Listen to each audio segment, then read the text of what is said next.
जैसा कि नाम है, ऑर्गेनाइजिंग का मतलब क्या होता है?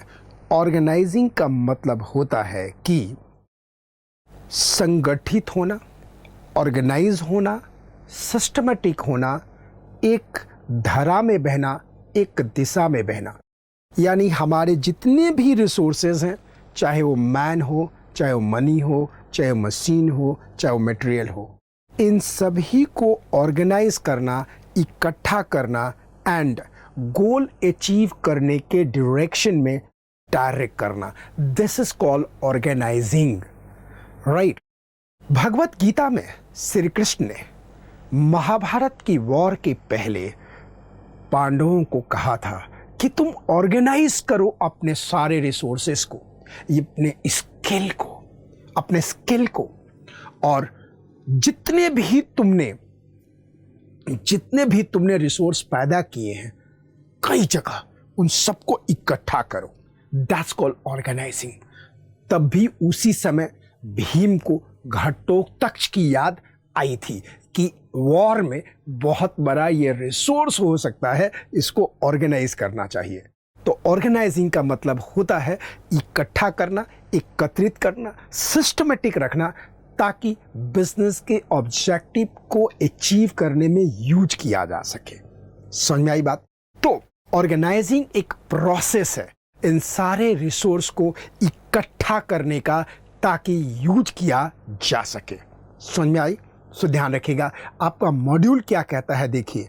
Organising essentially employs a process which coordinates human efforts, assemble resources and integrates both into unified whole to be utilized for achieving the specified objectives।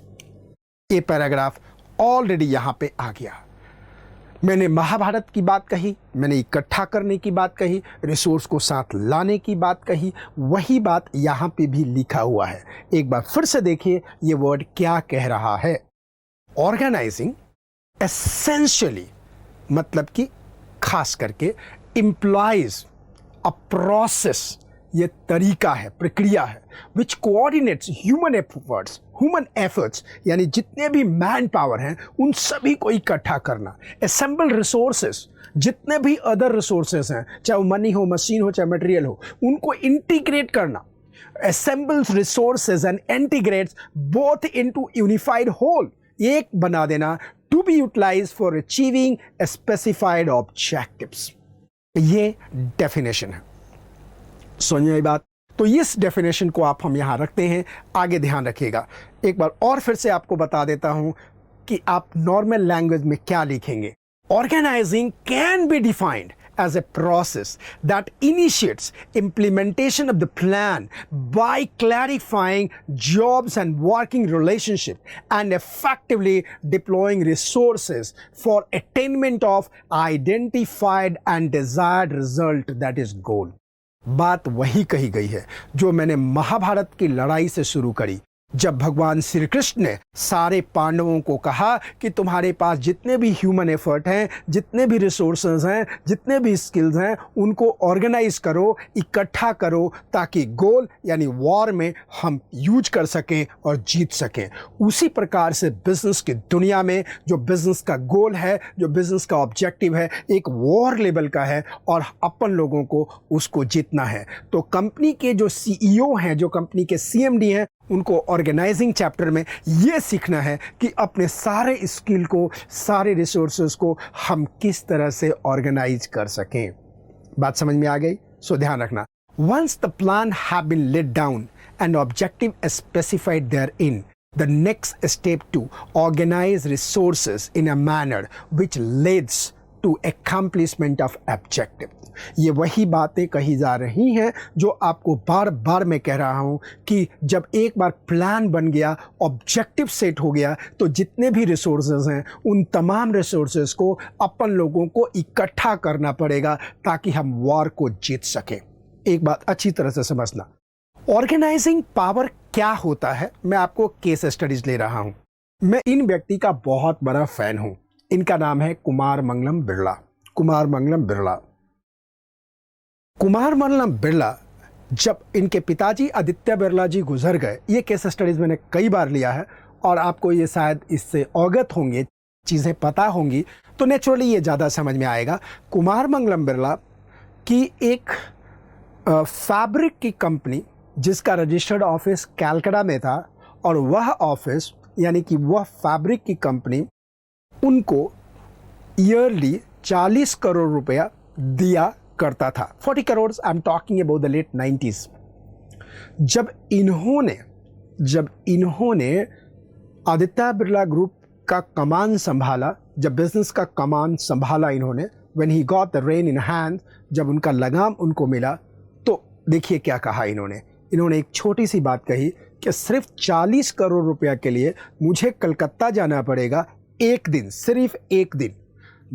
मेरा रिसोर्स, मेरा टाइम इतना सस्ता नहीं है। अगर ये एक दिन मैं अदर बिजनेस में लगाऊं तो I can make more than 40 crore. तो उन्होंने क्या किया, 40 करोड़ रुपया नेट प्रॉफिट देने वाली कंपनी को कुमार बाबू ने बेच दिया, सेल कर दिया, अपने चाचा को दे दिया, ताकि मैं दूसरे बिजनेस में फोकस कर सकूं। This is called the organising. This is called the organising. यानी ऑर्गेनाइजिंग का मतलब होता है कि एक बार गोल सेट हो जाए तो कंपनी का decision person, top level person, ये डिसाइड करता है कि हमारे पास रिसोर्स क्या है और उसको कैसे यूज करना है। एक बात ध्यान रखना, चाहे वो मैन हो, चाहे मनी हो, चाहे मशीन हो, चाहे मटेरियल हो। मैन मतलब मैन का रिसोर्स तो टाइम ही है ना, टाइम। इसको प्लान करना पड़ेगा कि हमें कहाँ यूज करना है। कहीं ऐसा तो नहीं कि जहाँ से रिटर्न कम आ रहा है हम उसमें ज़्यादा टाइम लगा रहे हैं, और जहाँ से रिटर्न ज़्यादा आने वाला है हम वहाँ टाइम ही नहीं लगा रहे। तो नतीजा क्या होगा, हम एक जगह फंसे रह जाएंगे और फिर हम जंग के मैदान में हार जाएंगे, जंग के मैदान में जीतने की बात भूल जाएंगे। इस बात को अच्छी तरह से समझना। और कुमार बाबू ने यही काम किया कि 40 करोड़ रुपया नेट प्रॉफिट आफ्टर टैक्स देने वाली कंपनी को उन्होंने बेच दिया, और बेचने के बाद अपने रिसोर्सेज को उन्होंने कहीं और लगाया।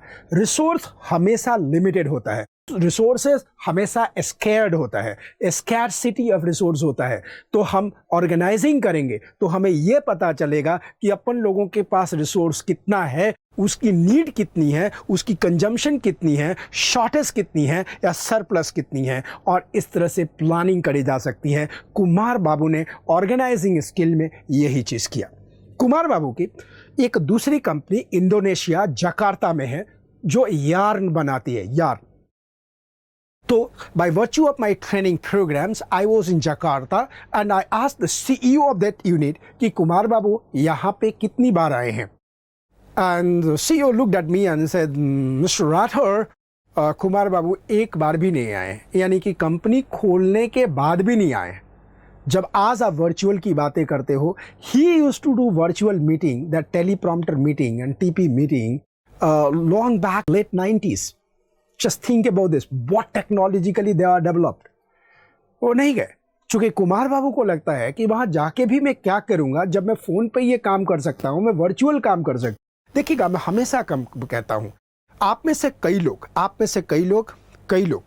कई लोग बिजनेसमैन हैं या बिजनेसमैन के बेटे हैं या बिजनेस चलाते भी हैं। आजकल टीनेज में भी बच्चे लोग बिजनेस करते हैं।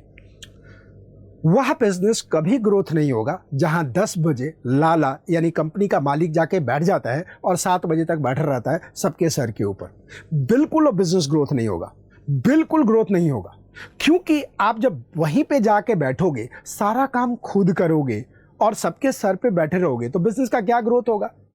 In my private business entrepreneur programs, I always tell that week में 3 days, you go to CCD, you sit there, make a plan, you run your business from there. Don't go in your office and sit on the head of people. That means what? You are not organizing your resources, you are destroying your resources.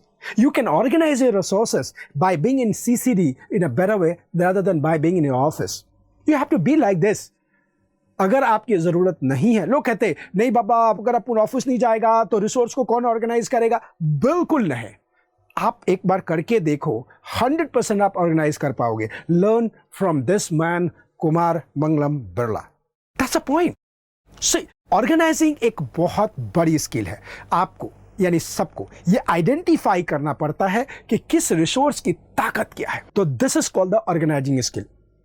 तो आपने ये अच्छी तरह से समझ लिया होगा। Even in your school field the whole activity is divided into the task group, each dealing with a specific area, like the food committee, like the decoration committee, like the ticketing committee, and so on. ये सब बने हुए हैं. These are under the overall supervision of the official in charge of the event. तो this is the organizing skill. तो मुझे लगता है कि आपको ऑर्गेनाइजिंग का मतलब समझ में आ गया। लेमैन में बोले तो ऑर्गेनाइजिंग का एक ही मतलब होता है, एंड दैट इज व्हाट, जितने भी रिसोर्सेज हैं उनको इकट्ठा किया जाए ताकि ऑब्जेक्टिव को अचीव करने में उसका यूज हो सके। Is that clear? एक बार फिर से ये देख लीजिए, पढ़ लीजिए क्या लिखा हुआ है। Organizing essentially implies a process which coordinates human effort, assembles resources, and integrate both into unified whole to be utilized for achieving the specified objectives. ठीक है? तो अब आपने मीनिंग ऑफ ऑर्गेनाइजिंग समझा। क्या इसके ऊपर एग्जाम में क्वेश्चन आता है क्या? ये डेफिनेशन यहाँ पे लिखा हुआ है, राइट? ये केस स्टडीज भी आपको दिख रहा है। कुमार मंगलम बिरला का 2 है, आपके स्कूल का फेट का ये है। अब एक क्वेश्चन देखते हैं, क्वेश्चन एग्जाम में आता है क्या? क्वेश्चन देखते हैं। क्वेश्चन क्या है? Question number 1, define organising as a function of the management. Same answer जो ऊपर लिखा है वही लिख दो, जितना लिखना लिख दो चलेगा। सो मुझे लगता है that's absolutely clear, you understood very well. Thank you very much.